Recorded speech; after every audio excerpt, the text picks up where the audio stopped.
Are there any questions from you all? Yes, sir. Yes, sir. I realize we have to pay taxes. I get that totally. But has there been any consideration into the property taxes? I own a bass boat, okay? And I cannot get any relief on a boat, but I can get relief on a vehicle.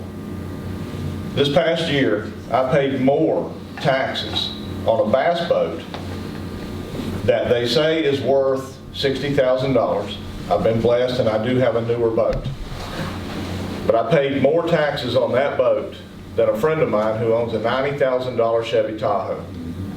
Yeah. So that doesn't make any sense to me because, as you said, the price of gas, price of taxes. Right. I'm double taxed in the city of Covington. I pay twice a year. I paid $2,600 worth of property taxes this year. It's almost as if I've worked very hard. I have a full-time job and I have 2 part-time jobs that I work hard at. Sure. And I like stuff. Everybody likes stuff. But the more stuff you have, the more taxes you pay. Right. And it's not fair to someone who goes out here and works hard 50, 60, 70 hours a week and is paying those kinds of taxes. Right. On something that it just doesn't add up. Well, that's a local government issue. It's personal property taxes and real estate taxes. I understand. A local government. You need to go talk to your local government. But I also pay state property taxes every time I go to the DMV. You do. That's right, on your vehicle. On that vehicle. That's right. That's right. That's right. I'm not sure. I know that we're giving local governments the authority to reduce personal property, real estate, personal property tax on vehicles, the ability to reduce that because of the values. They're not depreciating as they were. And I just talked with Rockbridge County. I think they're going to reduce theirs this They're not year. reducing here, they're going up. Oh, they're drastic. Same as a bass Big boat. time difference. Yeah, well, you all need to get to your local governments and talk to your board of supervisors and your city councils about doing that and see what they can do. Because I know the property values are staying up really high on cars and things of that nature. Any The other value of questions? the vehicles has gone up. Is that what the letter said? Oh, that's right. That's what they say. Yeah. Any other questions? Question about the VA. Yes, sir. My dad's a veteran. He said they were going to build a new one and then close the one in Salem. Yes, They're going to build the new one and open it first, then close the one in Salem, right? I would assume. Now, There's not gonna be a that's gap. question you need to ask your congressman. That's a congressional issue. That's dealt with Washington, the VAs or federal. I would contact Morgan Griffiths, who told. Now Morgan is now your congressman, but Klein will be your congressman. Your congressional district is changing. You know, you're going to be in the 6th congressional district going forward. Klein will be your congressman, not Morgan Griffith. The reason actually my dad lives in Bogota. Okay. And he'd have to drive, you said there was one in Beckley, but he'd have to drive all the way to Beckley now instead of. You don't want to do that. That's crazy. Well, call your congressman about that. Call Ben Klein and Morgan Griffith one and ask them about that. I would assume they would keep that one open and build a new one. But I understand from Morgan, he did say to me that they're looking for a site. They're trying to find a site to build it, and they haven't found that site yet. I don't understand why they're closed. It makes no sense. They just put a big solar array out back. If you drive past there on Peach Creek Road Extension and look at the solar array behind the VA they built 2 or 3 years ago to help subsidize the energy cost for the VA. So, you know, it just doesn't make sense to me. But anyway, any other questions? Yeah. Is there any chance that they'll 4-lane 220 now that they've done the safety improvements? Derek, I was going to speak to that. As a matter of fact, I'm responsible for that $150 million improvement that we got. I tried to get to $400 million that it would cost a 4-lane. Yeah. The traffic count was only 6,500 vehicles a day. It didn't warrant that kind of capital, and I couldn't get it. I just couldn't get it. Yeah. Northam, McAuliffe had just come into power, and we had just had a new Secretary of Transportation, Aubrey Lane, who then became Secretary of Finance, who's now left and is working with the Youngkin administration. We just couldn't get $400 million for 6,500 vehicles a day. In the future, possibly, but I'm telling you, let me use I-81 as an example. You know, I helped get the funding for I-81. I carried that legislation 320 miles of highway, $10 million a mile to add a lane to I-81. $10 million a mile. You got 640 miles of it. I mean, the $2 billion in transportation improvements that we got, we're going to 3-lane from exit 119 at the top of Christiansburg Mountain north all the way to exit 150 at Botetourt. That'll be 3-lane under that $2 billion of improvements. Now those improvements are in the Bristol district, the Salem district, and the Stanton district. We're doing improvements in all 3 districts. Yeah. And then on the southbound side, we'll 3-lane from exit 150 in Botetourt back to, I think, Wildwood Road. And then there's a gap between there and Toronto that'll still be 2-lane. But those funds will expire in 2034. We will have completed $2 billion of improvements. We identified $4 billion in needs when we appropriated at $2 billion, but we just couldn't come up with the money to do it. To answer your question, unless traffic increases dramatically, no, I'm not going to lie to you. I'm going to tell you it's going to stay 2-lane like it is, probably. They covered up part of the existing road. Yeah, They exactly. bulldozed over. Right. After they built a new road. That's right. That didn't make any sense. I agree, 100%. And I tried to get them to 4-lane through Dudley Stretch to allow to pass, Right. but that added about $80 million. That piece right there, no, $60 million Right. is what that piece added to 4-lane divided highway. I mean, it's just Does it come everything. in like It's so weighted expensive. acquisition, or is it just The everything? right-of-way was there. Yeah. The 4-lane right-of-way was there. Yeah. It was cost. It was purely cost and volume of traffic. The volume didn't. Is there work. any chance of getting that formula changed? Because Southwest Virginia always gets the dirty end of the Well, stick. we changed, see, at Yeah. one time, the CTB, as chair of transportation and vice chair of appropriations, we appropriate about $9 to $10 billion a year for transportation improvements in Virginia. But when you go to Northern Virginia and you go to Tidewater and you go to Richmond and you look at what it costs on a per mile basis to build roads, it costs 1/3 of that out here with the exception of I-81, like 220. Right. But hell, they eat up so much of our money. But the CTB used to appropriate the funds. And then when I went in the legislature 9 years ago, we changed that to smart scale. That was already in the process and it got voted in. So smart scale, we use a metrics to determine if a job meets the metrics to qualify for the funding. CTB no longer says, okay, Alleghany County, you're going to get a $2 million project or a $10 million project, and then Botetourt, you're going to get $1 million. That's no longer how it happens. Each county submits their request for transportation improvements. They score these projects. They're scored on traffic mitigation, they're scored on safety, they're scored on economic development. There's about 5 or 6 metrics that they're scored on.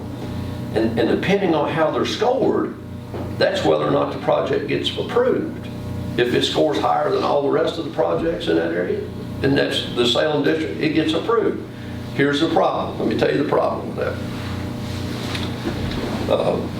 Northern Virginia, Tidewater, and Richmond have transportation authorities. They have an extra tax.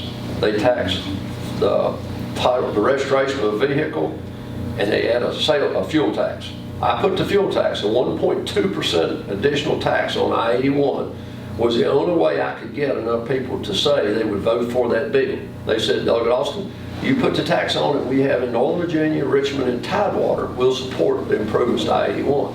Everybody knows I-81 needed to be improved, there was no doubt. But I had to have that, I had to put that tax on to get it. So my tax is allocated specifically to I-81. Their tax goes into a pool of money. So Northern Virginia, everybody pays all these additional taxes, they go into a pool of money. So we got a $50 million project in Alleghany County. Northern Virginia's got a $50 million project. The 2 projects score identical. Let's just say they score identical. They buy down the cost of a project. They say to VDOT, we'll pay $10 million to get that project built. Their project now becomes a $40 million project. Our project is a $50 million project. Yeah, so they get the project. Right. So all 3 of those districts have that tax. We have it here, but ours had to be allocated to I-81. Now I think John Edwards passed a bill last year or year before, I don't recall. I didn't get to dig into it enough, but I think it incorporated that tax over all these areas, but the money goes to the Salem district and the Bristol district for secondary roads and road maintenance. But I'll have to check that out for sure. I'm not 100% positive of that. We're at an unfair disadvantage. We're at a purely unfair disadvantage because they use those dollars to buy down the cost of projects and they take our money away. That's how it works. How likely is it for us as a Republican Party to be able to play hardball if we can get back in and take over, you know, not take over the government, but be in, Well, you know, command of the government? Because it seems as if the Democratic Party got in there, shoved all this stuff down our throats, and then we're stuck. And it seems like we're too nice, or we won't, we're fighting with gloves on, they're fighting with brass knuckles. And to me, we just look like we won't fight. well, we're fighting. We're not. But I mean, I'm saying if we get the majority, we need to fight. Well, I agree, but here's the problem.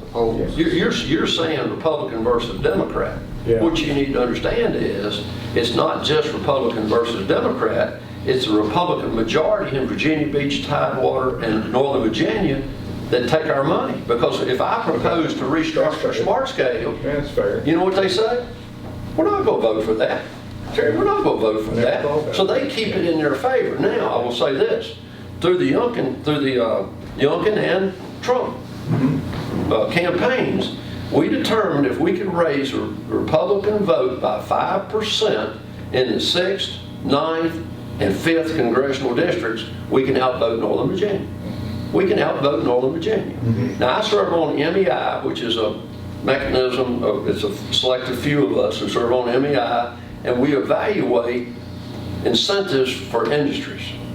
And I got a call Friday, and we talked about an industry that's going to, if we're successful, if Virginia's successful, it'll come to Southside Virginia, and it's a big industry. It brings some people. And we've got to grow our base out here. We've got to grow our population here. We grow our population, we've got a lot of tools. And I keep preaching this in Richmond, and it's beginning to resonate a little bit.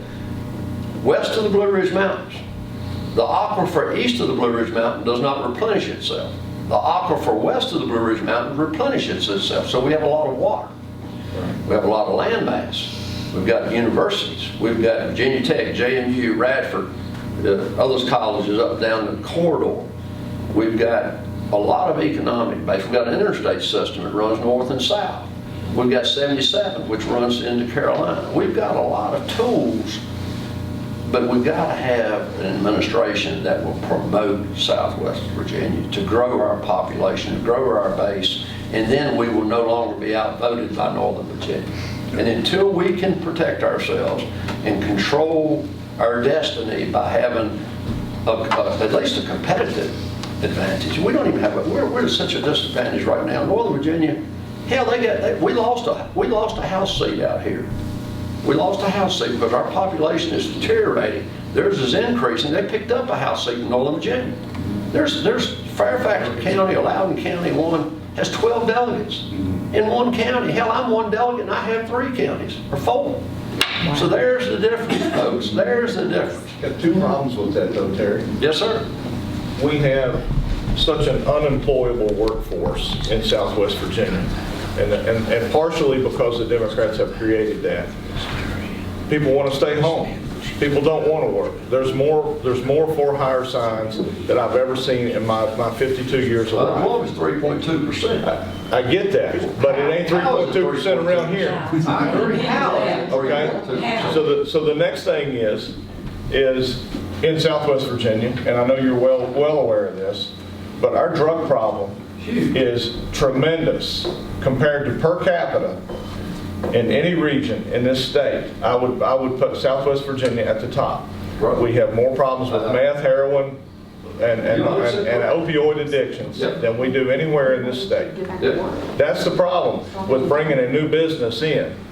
New businesses are scared of this part of the state. Well, because they know they're not going to be able to hire that workforce that they can put to work. Westvaco over here pays a very nice salary to their employees. Don't disagree. But they're the only gig in town. Right, that's right. I don't disagree. We have our disadvantages, no doubt. And it's Mr. Austin, there's one thing, he does a great job in Richmond. I have been there, been president of our association and also throughout the years, always willing to open his door, unlike some others that I don't need to mention their name, but which I can never get in their office, but he always dropped everything he was doing to allow us, myself and Matt Ward, many times to come into his office. Even upstairs in the penthouse, as I call it, the appropriation committee, where it's pretty hard to get in up there, even if you're carrying a gun and a badge. But there's a lot of people here in Alleghany County, and I know you fought to try to get a toll on 81, which is a user toll, for that people actually using the road to pay that toll. And then people from this area would have been given, if I wanted to go see my daughter at JMU, I'd be given a pass for up and back, without having to pay that toll. There's a lot of talk about the gas tax and Alleghany County being included in the gas tax of I-81 when, we're 50 miles from I-81 going towards Roanoke and then 35 or 40 miles to Lexington. So there's a lot of heartburn of people in Alleghany County or why we're included in the I-81 gas tax. Well, and let me tell you that, Kevin. I know you follow What it. product comes to Alleghany County that does not come up I-81 to get here? Where's Walmart get their goods from? They bring it up I-81, they bring it up 64, they bring it here. Now Cree passed a bill that took the 1.2% gas tax away from I-81, which cost us $10 million a year in loss of revenue. So, there's a lot, when you dig into everything, it's just like the grocery tax. Everybody says, well, gosh, yeah, I want to see the grocery tax eliminated. It's $178 million a year in loss of revenue to transportation. And Derek's sitting here wanting us to 4-lane a highway down here. It costs $400 million. We don't have the money to do it. But we lose money, and there's a lot more to the detail. The devil's in the details with everything. And unfortunately, that's the way it is. It's just a lot of guys ask me about it. Yeah. I try to explain. Well, that's it, Kevin. That's it. It's very detailed. Any other questions? One more, I know we're beating you up, but one more. No, Tiffany won't run me off, but that's all right. Perception of a lot of people that I talk to, they feel that, all the industry and jobs are going Botetourt, Rockbridge, everywhere, and even into Lewisburg in West Virginia. All the industry and the jobs are going to areas everywhere but Alleghany County. And I know we got that pad-ready site getting ready to get started on it, and I'm hoping we can get a good, long, sustaining employer here to bring in decent jobs. But to me, the trickle-down effect is that if we can get some more jobs here, then you're going to if they can't get the people to employ from our base here, maybe we'll bring some people in, and those people will move here. They move here, they buy houses, they buy cars, and we're going to get some more revenue here. But it just seems like everything's going around Alleghany County. This is a very, very, very competitive market, let me tell you. That thing is so competitive. I can't tell you why they haven't chosen here. I can tell you need gas, you need water, you need sewer, you need a flat pad ready to go. Industry today will not go anywhere where there has to be grading done. If there's not a pad ready site, That's right. if they can't say we're going to be up and running in 18 months, we're going somewhere else. I can tell you that. So that pad ready site is huge. Beyond that, you wouldn't believe how competitive economic development is everywhere. And proximity to the interstate is one thing. Of course, you all have the interstate here. That's huge. There's just a lot of factors. I know I was working with the county administration about getting gas to a site out here. And I thought we could get some of this one-time monies to get that gas there. But the one-time monies is going to tax relief. That's where it's going. And that's where it should go. $3 to $4 billion is what Glenn has asked for. And we're fighting with the D's to make sure we return that money. Northam wanted to give the taxpayers a $250 tax holiday. We want to give a $300 and a $600. That's close to $1 billion. Giving those money, it's unbelievable how fast those numbers add up. But we get that money back. If we give that money back to the taxpayer, they'll go spend it and they'll pay sales tax and it'll come back to the Commonwealth in some fashion. I just want something where we can, where my kids, I agree. and other kids will be able to graduate, go to college, and come back here. Right. Stay in our school system and just stay here instead of getting educated and moving on, benefiting some other locality. I think the key, what you said though, there's a lot of local work that we've got to do here. It is. As I know, there were executives who visited the area, and we don't get our school systems where they need to be. We don't get our governments where they need to be. The city's a mess right now, we all know that. Yeah. Me serving That's gonna with help. MEI. A lot of What is people MEI? won't come because of the schools right now. That gives me a Comparatively, you've got a good school system, though, comparatively to other localities in the area and in the state. We've got a really good school system comparatively to other issues that these other school systems have. Well, I know there are people who I've heard of who have decided not to move here, to not move their businesses here for that reason. So we've got some work to do. I'm one of 5 Republicans that are serving on the MEI. And MEI, we work with VEDP, Virginia Economic Development Partnership. So if there's an industry wants to come here, I'll be at the table to decide and help give them incentives to get them here. And that's important, because if I'm not at the table, I don't know that my colleagues are going to help represent Alleghany County in that mission. So I was fortunate enough that the speaker put me on MEI. And so being there gets me to the table. It's like being in a budget conference, being at that table where those decisions are made. You know, we appropriated $100 million for sheriff's departments, $80 million for sheriff's departments, $100 million for law enforcement. 20 goes to Capitol Police and the state police to share because they only get their funding from the state. The other 80 million will go to sheriff's departments around the state for funding. That's 100 million of that is those dollars that we're trying to do that one-time expenditure on. But, you know, me being a budget conferee, Craig County called me. They need a radio system. It's $3 million. The county's got $1 million. I said, I'll try to help you get the other $2 million. And by me being at the table, I can help them get that $2 million. So, Well, we got to get internet here also. I agree. And we talked about that earlier. It's necessary.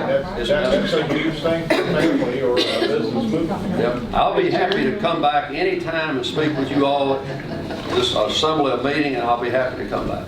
How likely is it for us to be able to be competitive with North Carolina on economic development? I saw in Cardinal News, which is incidentally for everybody here, it's excellent. Wayne Yancey. Yeah, excellent. But it was like $80 million that North Carolina was given, and what Virginia was doing $5 million for Well, Eric, economic. let me tell you this.